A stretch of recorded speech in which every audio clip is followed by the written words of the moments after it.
नमस्कार। मैं सी आनंद बारपुते आज आपको संस्कृत का एक और सुभाषित और उसका अर्थ बताने जा रहा हूँ। मैं जब सीए कर रहा था तो मेरे रूम में मेरे प्रीडिसीसर्स ने ये सुभाषित रूम पे लटकाया था और जो मुझे डेली पढ़ के मुखदगत हो गया। न चोरहार्य न राजहार्य न भातृभाज्य न च भारकरी व्यये कृतवर्धित एव नित्य विद्याधन सर्वधन प्रधानमः। न चोरहार्य, जो चोर चुरा नहीं सकता, न राजहार्य, राजा जिसका हरण नहीं कर सकता, न भातृभाज्य, जो भाई भाइयों में बांटा नहीं जाता, न च भारकरी, जिसका भार भी नहीं होता, व्ययीकृत वर्धित, जो खर्चा करने पर बढ़ता है, एव नित्य विद्याधन सर्वधन प्रधानम, तो ऐसा विद्या रूपी धन जो है वो सभी धनों में श्रेष्ठ धन है। तो इस सुभाषित का क्राइटेरिया अगर लगाया जाए तो शिक्षक, गुरु, प्राध्यापक, टीचर, लेक्चरर, रीडर, जो भी आप नाम से बुलाएंगे उनको, यह दुनिया का सबसे बड़ा श्रीमंत व्यक्ति है। और कोई भी श्रीमंत व्यक्ति क्या करता है या कोई भी ज्ञानी व्यक्ति क्या करता है, तो अपना ज्ञान या श्रीमंती बढ़ाने की कोशिश करता है। और बढ़ाने का एक बहुत ही अच्छा आसान तरीका आजकल आया है और उसका नाम है ऑनलाइन एजुकेशन। यानी आज तक ज्ञान देने की या आपकी खुद की ज्ञान वेल्थ बढ़ाने की जो साधन थे, एक क्लास को आप टीच कर सकते थे। ज्यादा से ज्यादा एक क्लास में 50 लोग बैठ सकते हैं। कोविड के दिनों में तो 5-10 स्टूडेंट ही बैठ पाएंगे कि नहीं पता नहीं। अच्छा, ये लॉकडाउन कब तक रहेगा? एजुकेशन इंस्टीट्यूशन, मंगल कार्यालय, मस्जिद, मंदिर के लिए वो पता नहीं, वो बोल नहीं सकते। हो सकता है 1-2 साल भी ये कंटिन्यू रह सकता है, क्योंकि जीवन ज्यादा इंपॉर्टेंट है। और इसलिए ऑनलाइन एजुकेशन ये नीड ऑफ द आवर है और इसमें हमें जाना चाहिए।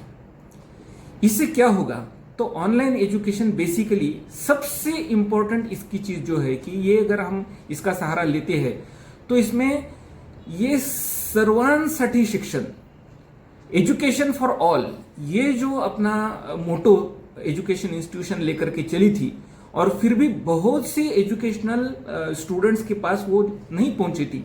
तो ये जो ऑनलाइन एजुकेशन मीडिया है वो हर जगह पहुंच सकता है। जहां ना पहुंचे कवि वहां पहुंच, जहां ना पहुंचे रवि वहां पहुंचे कवि, ऐसा एक कहा जाता था। तो ऐसा जहां जहां शिक्षक या शैक्षणिक संस्थाएं नहीं पहुंची है, वहां वहां हर रिमोट, हर कस्बे, हर गांव में ये पहुंच सकता है। दूसरा है कि ये कभी भी किसको भी कितनी भी मात्रा में, जैसी उसकी कन्वीनियंस है वो हिसाब से वो लर्निंग कर सकता है।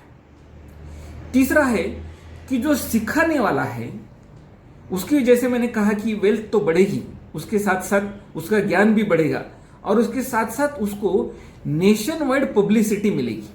यानी अच्छे शिक्षक जो है वो, उनका नाम होने के लिए बरसों लगते थे, तो 40-50 साल तक वो काम करते थे, तो कहीं कहीं उनको आदर्श शिक्षक का पुरस्कार कभी कभी मिला तो मिला, नहीं तो नहीं मिला, ऐसा होता था।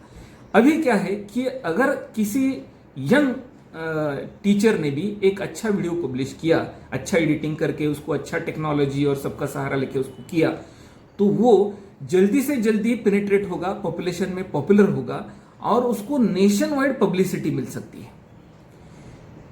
और लास्ट में एक है, अब ये तो ऑनलाइन चीजें हैं और इसलिए बहुत बार ये भी बताया जाता है कि ऑनलाइन अगर ये चालू हो गया तो क्या एजुकेशन इंस्टीट्यूशन बंद पड़ जाएंगी? तो ऐसा नहीं है। तो बैंक में मोबाइल बैंकिंग आया और इंटरनेट बैंकिंग आया और कई कई तरह के इन्वेंशंस बैंकिंग इंडस्ट्री में मैं देख रहा हूँ। एज ए चार्टर्ड अकाउंटेंट मुझे private banks, cooperative banks, nationalised bank, सभी के साथ काम करने का मौका मिला है और तब ये ट्रांसफॉर्मेशन मैंने देखा है बैंकिंग इंडस्ट्री का। आज भी इतना इन्वेंशन होने के बाद भी बैंक्स में कस्टमर्स की भीड़ कम नहीं हुई है। अभी भी कुछ लोन लेना है तो लोग ऑनलाइन एप्लीकेशन नहीं करते, लोग ऑफलाइन ही आके बैंक मैनेजर से मिलते हैं, लोग ऑफलाइन ही डॉक्यूमेंट देना प्रेफर करते हैं। तो ये जो कॉन्फिडेंस बिल्डिंग होता है, इसलिए ऑफलाइन चीज़ें भी ज़रूरी है, क्योंकि इसमें आदमी एक दूसरे को एसेस कर पाता है, एक दूसरा आदमी हमारा काम कर पाएगा कि नहीं इसका अंदाजा ले सकता है। तो इसलिए ऑफलाइन चीज़ें रहेगी। लेकिन अगर ये ऑनलाइन चीज़ें हो गई तो ये जो है मतलब रेगुलर एजुकेशन है ये भी बढ़ेगा, और ऑनलाइन एजुकेशन की वजह से स्टूडेंट्स को एक नया एवेन्यू, एक एजुकेशन लेने का एक नया तरीका उनके हाथ में आ जाएगा। इससे वो रिवीजन भी कर पाएंगे और अलग अलग यूसेजेस करके अपने अपने टाइम के हिसाब से वो अलग अलग शिक्षा ले पाएंगे। जैसे कि मैं एक चार्टर्ड अकाउंटेंट हूँ और मेरी बहुत इच्छा है कि मुझे MBA मार्केटिंग करना है, लेकिन मैं नहीं कर सका।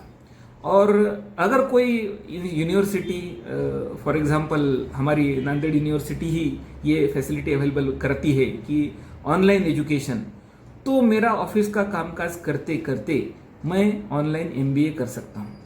तो ऐसे बहुत से लोग हैं जिनको अलग अलग एजुकेशनल एरियाज में इंटरेस्ट है, लेकिन अलग अलग रीजंस की वजह से वो उसको परस्यू नहीं कर पाए। तो उनके लिए भी एक बहुत अच्छा जरिया हो जाएगा।